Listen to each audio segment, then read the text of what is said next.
What's going on, guys? My name is Doug. Welcome back to another video. I'm very happy to see you guys here again today. Today we're going to be reviewing Music to be Murdered by Eminem. So before we get into it, I'm going to give a little bit of background as to how I approached this album, my mindset going into it, because that kind of plays into how I interpret some of these tracks and how I receive some of them. So I just want to say firstly, I am a huge Eminem fan. Always have been. I wouldn't say I'm a stan. I don't listen to his music on repeat. It's actually been a very long time since I listened to an Eminem album before this, all the way through.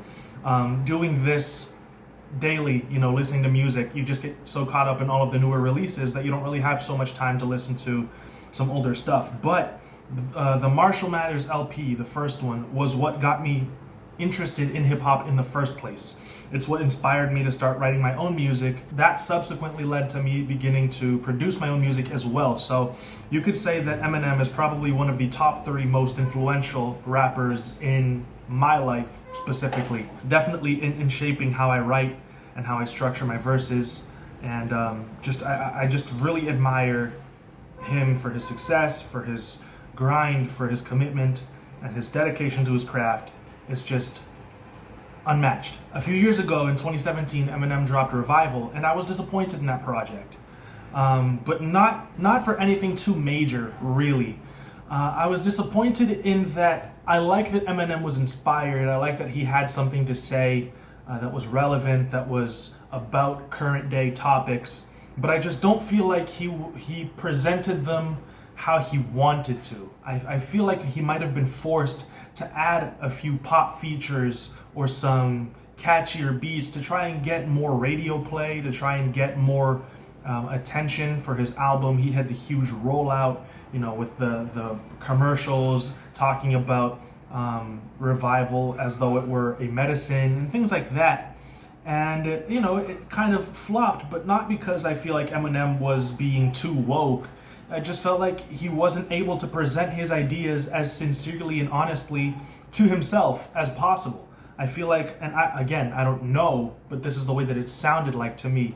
I feel like he was forced to kind of add too much, how can I say this, like flair, basically, to the project in terms of pop features and poppy beats to kind of get radio play when maybe he would have liked to present, or maybe it would have sounded better for him to present those ideas on typical Eminem beats, on typical Dr. Dre beats, beats that we actually kind of hear on Music to be Murdered by.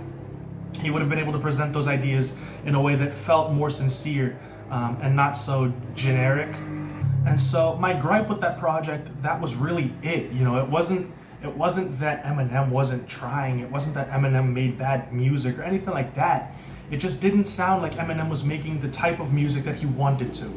He had something to say, but he wasn't allowed to say it the way he wanted to. And so that was really the extent of my gripes with that project. And I feel like everybody really just kind of blew everything out of proportion and hated on it because they wanted to hate on greatness. And that's not to say that, Eminem is the GOAT and everybody just wants to bring him down.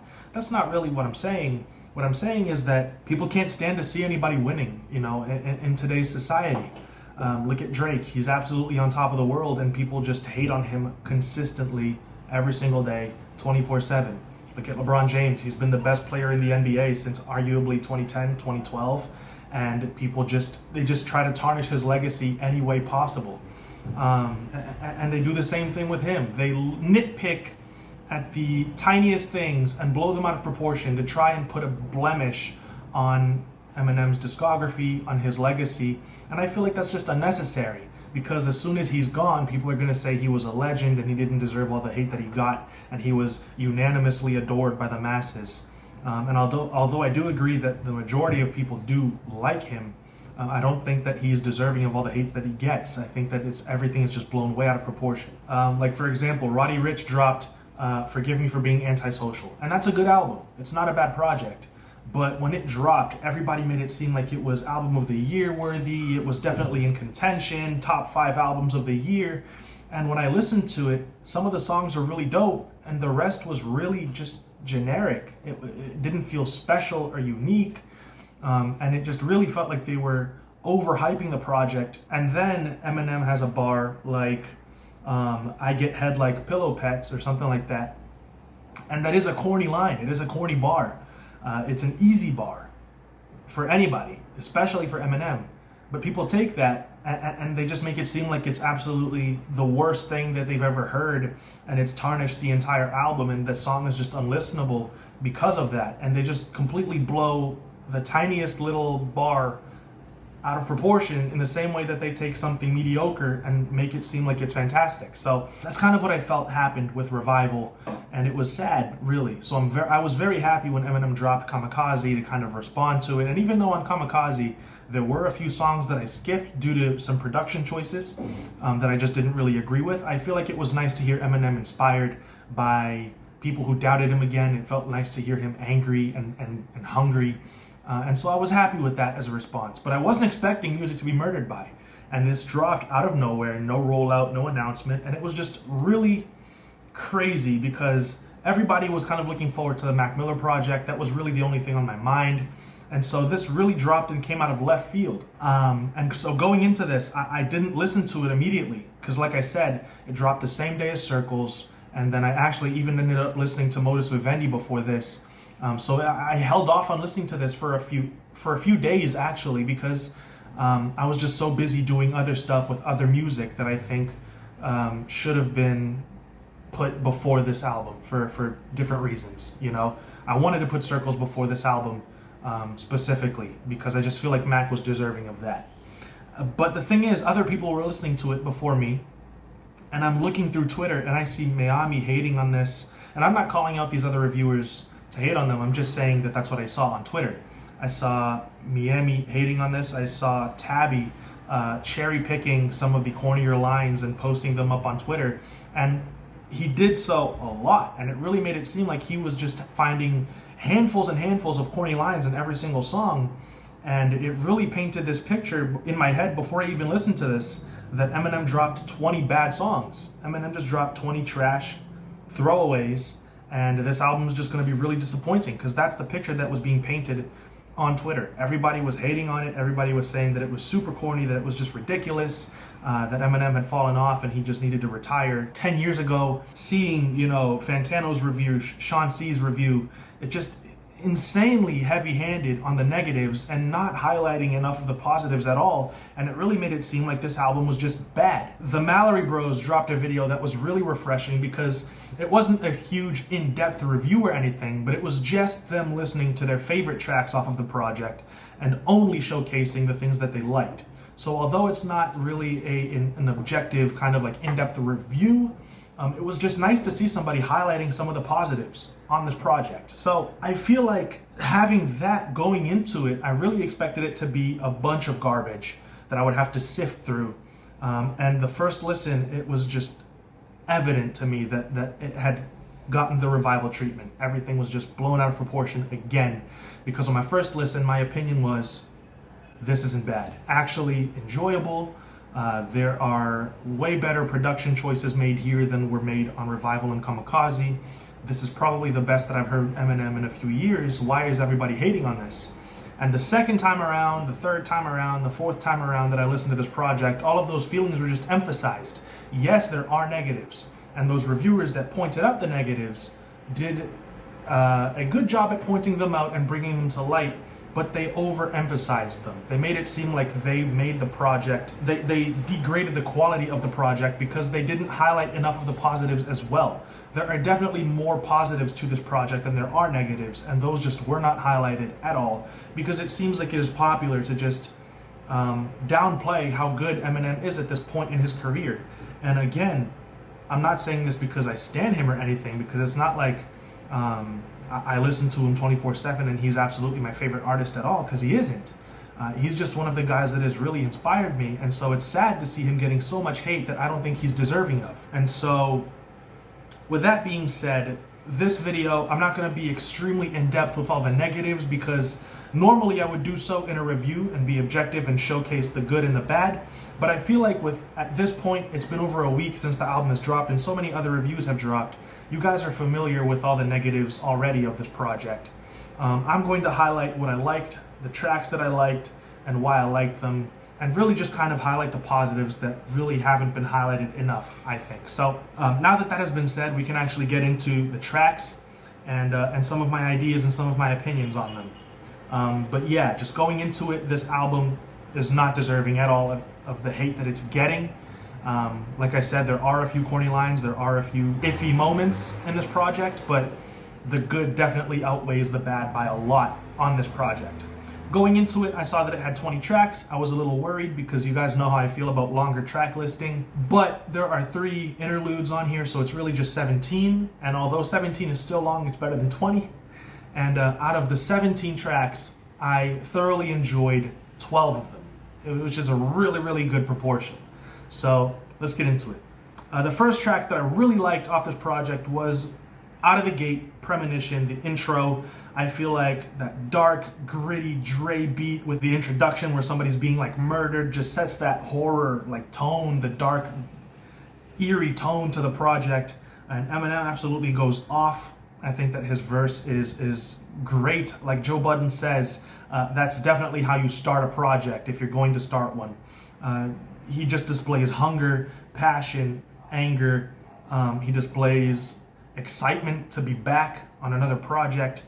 He says some real things like, what does he say? Instead of being praised for longevity and doing these things and making music at this level, everybody just wants to tear them down. Him, 2 Chainz, Jay-Z, I can't remember the other person that he mentions, but that's kind of one of the things that he says is just, instead of being praised for the longevity and for the skill set that he has, people just keep trying to tear him down.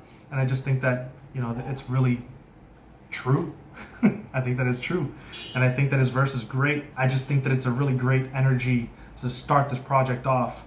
And I also really like an accommodating.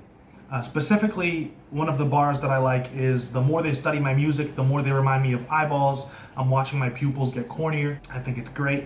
Pupils get cornea, but cornier pupils because they're the people that grew up learning from him. I think it's a nice bar. I think it's not easy.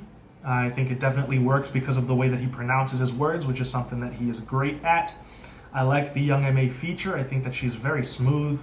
She doesn't do too much on this beat. It definitely has that laid back kind of feeling to her verse, and Eminem comes in and really does his thing over some very solid production as well. Now the first actual huge highlight for this project for me is You Gon' Learn featuring Royce da 5'9". I think that the mood set by this track is phenomenal. I'm not certain. I think Royce da 5'9" produced it. He has 2 production credits on this project, and I think that it's this one and Darkness. And I think that both of the beats are really nice. But I specifically like the really high-pitched little vocal sample that goes on throughout this track. I think that Royce da 5'9"'s verse is impeccable. Really, Royce is one of my favorite rappers, one of my favorite lyricists. He just does this at such a huge, high level. Just the depth, the maturity, the wordplay, the flow, how precise he is with it, it's just too nice. And Eminem comes in and does his thing as well. And I would agree with Sean C's take. Royce da 5'9" talking about segregation and Eminem talking about not dissing someone back because they can't even hit the kick and the snare. There's like a weight difference, you know what I mean? This doesn't really matter as much as this does. But taking that kick and snare line out of the context is a little unfair to Eminem's verse, because what happens is Eminem's verse is all about coming up from running away from bullies, channeling that anger into his passion for his craft, writing the best music that he can, putting so much time and effort into becoming who he is. And now that he's made it this far, it's not worth his time to diss somebody who doesn't have that same passion for their craft that he does. He took the time to perfect his flow. He took the time to learn how to hit the kick and the snare. He took the time to learn how to write and write really well. And he's not going to spend his time dissing somebody who doesn't share that same passion, that doesn't share that same devotion, that doesn't really play on the same playing field as him. And so just saying that the kick and snare line isn't as weighty as the segregation separation line, out of that context, I feel like is a disservice to the verse, because it fits in the context of the story that Eminem is telling. It's a story about his passion. It's a story about his dedication to his music and to his craft, his passion for hip hop. And I think it's just unfair for us to just take that single line out of context and say that that doesn't matter as much as he's making it seem like it matters. Because clearly it matters to him, and it always has. We've always known Eminem's passion for hip hop because he's always made it so clear. It does have weight to him, is what I'm trying to say. Forgive all the background noise. There's a main street right here and a bunch of cars go by. So I feel like that was a little unfair. The next track that I really enjoy is Godzilla featuring Juice WRLD. I think it's very fun. I absolutely adore that hook. Super catchy. Juice WRLD had so much talent, and it's so sad to see him go so soon. And I think that I was watching the Joe Budden podcast, and Maul said that it does get wordy, and he doesn't want to hear on this track so many words. He just kind of wants it to be the vibe, to be the mood, because the hook is so crazy and the record is so great already. And I would agree with that. I do think that Eminem does get a little wordy, especially in the third verse. He does not need to rap that fast and put that many words into his verse, but it's still a very impressive display of skill. I think it's the fastest he's ever rapped or something like that, I believe, if I'm not mistaken. And I think that although it might feel unnecessary in the track, it also doesn't make the track bad. It doesn't make me want to not listen to the song anymore. You know, if anything, you can just listen up to that verse since it's the last one and skip it if you really feel that way about it. So I think that it's still definitely a great track, definitely deserving to be on this list. It's one of my highlights for sure. The fact that Darkness, which is the next track on this list, tells two stories at the same time, when you look at it from two different perspectives, still blows my mind. I still can't fathom being able to write something like that as in-depth as he does, with so many different details, so many different things that have double meanings, so many different illusions and metaphors that he uses and words that he uses to paint this picture. It's so vivid. The imagery is just so incredible. Eminem's storytelling has always been one of my favorite aspects of his writing. And the fact that you can look at it from two different perspectives and get two completely different stories is just insane to me. I will say that the ad-lib, the double entendre ad-lib, is a little bit condescending and unnecessary. You know, I just don't think that it fits with the track. But it's also not something that I'm going to nitpick. It's not something that I'm going to blow out of proportion in the same way that some other people have been doing. It's not that big of a deal. You can just not pay attention to it and keep listening to the rest of the track. It goes on for literally half a second maybe, you know, so it's not as big of a deal as some of these other people are making it out to be, but it is unnecessary. Darkness is a great track. I believe it's also produced by Royce da 5'9". I think that the beat is great. I love the really dark take on the sound of silence, and the fact that it's about Stephen Paddock, you know, the Las Vegas shooter, is just, like I said, the storytelling, the lyricism, it's mind-blowing. Next song on my list is Leaving Heaven. I personally am a fan of the Skylar Grey hook. Doesn't matter how many other songs he's got with her that sound like this. I think that this still sounds nice. You know what I mean? I think that it fits. I love the little 6/8 swing to this track. I think that the guitars and just the aggression in the production completely matches the aggression in Eminem's vocals. Listening to it, it just sounds epic. It sounds hard. It sounds rough and gritty, like any of the Eminem songs that we know and love, really. You know, so I think it's a great track. I love the display of aggression. I love the display of passion and anger and frustration. Eminem is just so great at writing stories as to why he is so mad, you know, in really vivid ways. He's tremendous at that, so I like it. The next track on this is actually Ya Ya, but I'm kind of 50-50 on this one because I don't really like the chorus. I think the chorus is kind of annoying, and I don't really like the beat at all. But the verses and the performances are so nice that sometimes I sit through the song specifically because of the verses. I try my best to just not pay too much attention to the chorus or to the hook and to the production and how loud it is, and just kind of appreciate the lyricism, because that's really the only highlight of this track, in my opinion, is how nice the verses are. So it's on my list because I do listen to it sometimes all the way through, but I am split on this track. Stepdad. I think that Terrence saying that this is the most yeehaw hip-hop track in a long time is accurate. Probably not since Old Town Road have we heard a song in hip-hop that was this yeehaw. It's absolutely classic Eminem storytelling. You know, the abusive stepdad and wanting to kill him and then actually killing him later on in the story, with the vivid details, the gory, you know, brutal murder description, the adjectives, and the way that he formulates the sentences and the internal rhyme schemes and the end rhymes, and the way that he pronounces the words to modify the way that they sound to make them rhyme. And I mean, all of that is just purely evident on this track. I love that it's a slower paced verse from him. We get slower verses from him on this track. I love when he slows things down and really gets to show off his lyricism, and doesn't have to rap fast to show us how good he is. He can just rap just as well slow like this, because of his lyricism, because of the metaphors, the similes, the imagery, the symbolism that he uses, the descriptive words. All of that just paints such a vivid image that we can just watch like a movie in our head while he's rapping. I just feel like I really enjoy the slower stuff from Eminem. I do think that the yelling, belted chorus is a little too much. He does have a habit of doing that on many tracks, and he does that a few times on this project, actually. Like I said, I'm not mentioning too many of the tracks that I didn't really enjoy because this album has just been so hated on already.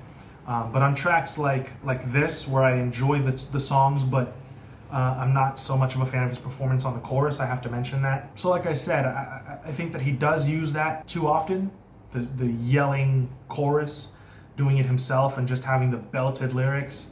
I don't think it sounds as good as maybe he thinks it does. But also, specifically on this track, I wouldn't have it any other way, because having someone else rap about how they hate Eminem's stepdad just doesn't really make sense. Having him do it and screaming and angry shows that passion, that frustration, that anger, that hatred that he feels for his stepdad, and makes sense in this track.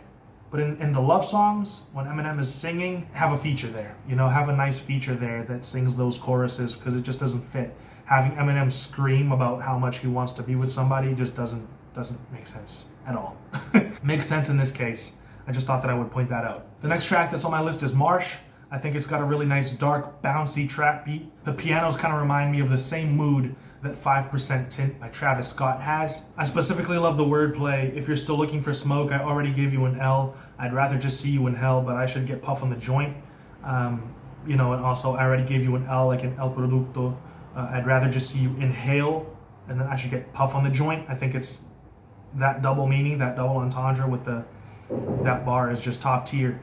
And even though there are some cornier filler bars on this project, lines like this happen more frequently than those poor bars, and they're not getting highlighted enough. I mean, this is really top tier lyricism. This double entendre is great, clearly talking to MGK, and I just think that people aren't talking about this line enough, or the lines that are like it enough. Just some appreciation for the top tier lyricism that we're getting on this project. Lock It Up.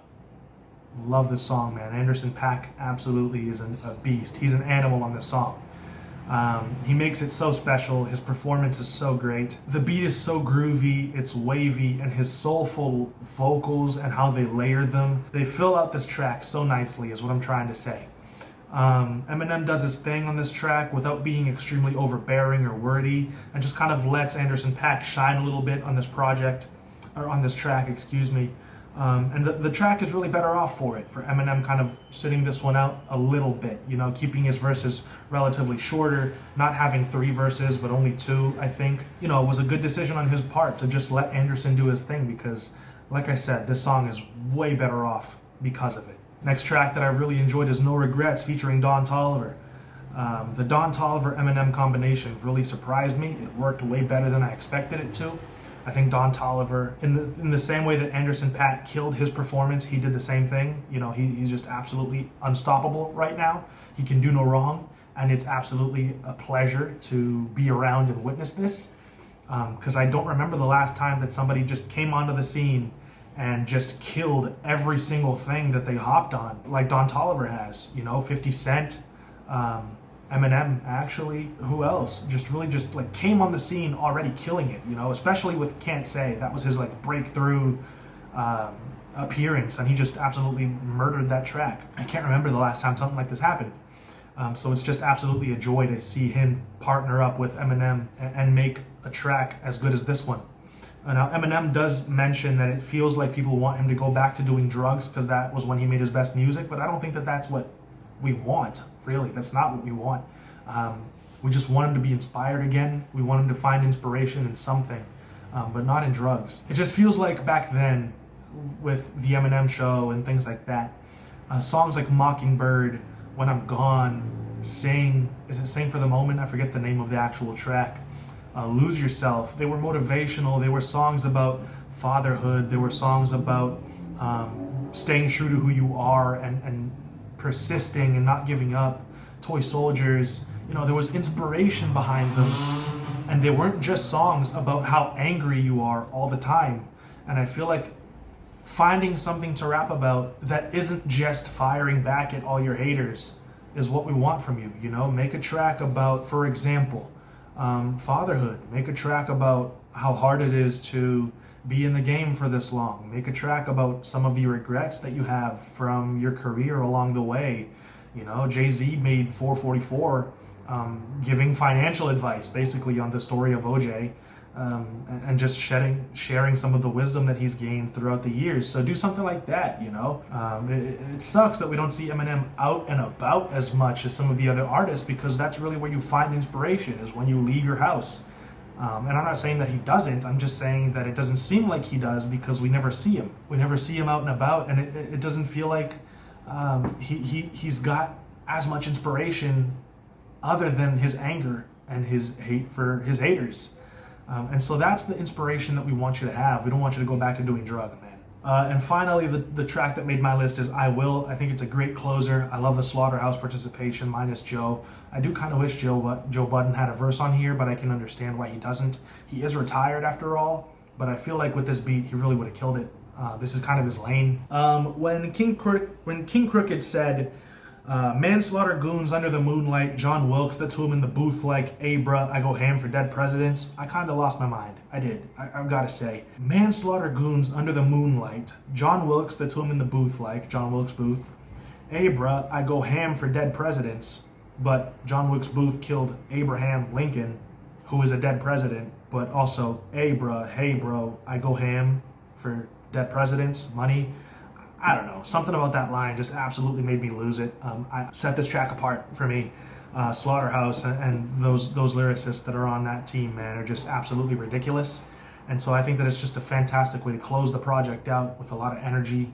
You know, so that's really it. I mean, it's 20 tracks, really 17 because of 3 interludes. And out of those 17, I thoroughly enjoyed these 12 that I just mentioned.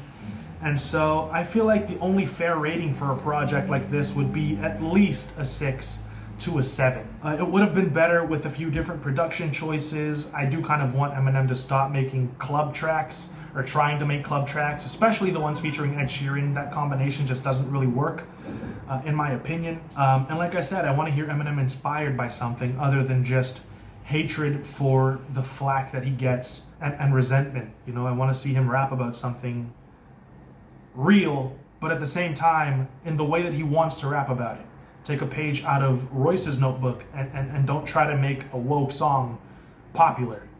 You know, make it how you want to make it, and people who are going to listen to you will listen to it no matter what, because you're Eminem. You're gonna do numbers no matter what.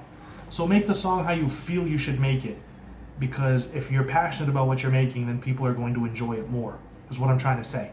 So, like I said, I would personally put it in the 7 camp, for sure. I think that it's not deserving of all the hatred that it's getting. I think that people are blowing things way out of proportion. I definitely think that after 1 or 2 listens, this project really grows on you. There are a lot of nice songs in this project. This is the best that we have heard Eminem in the last, including this one, 3 albums. You know, this one, Kamikaze, and Revival. But yeah, this is the best we've heard him in a long time, and I'm excited about it. And yeah, guys, stop blowing things out of proportion. Show love to the legends while they're still around. And yeah, that's my review of this project. You guys know how to support the channel, so I'm gonna let you do your thing. I've just done my thing. And I will see you guys in another video very soon. Until then, guys, as always, stay safe. Peace out.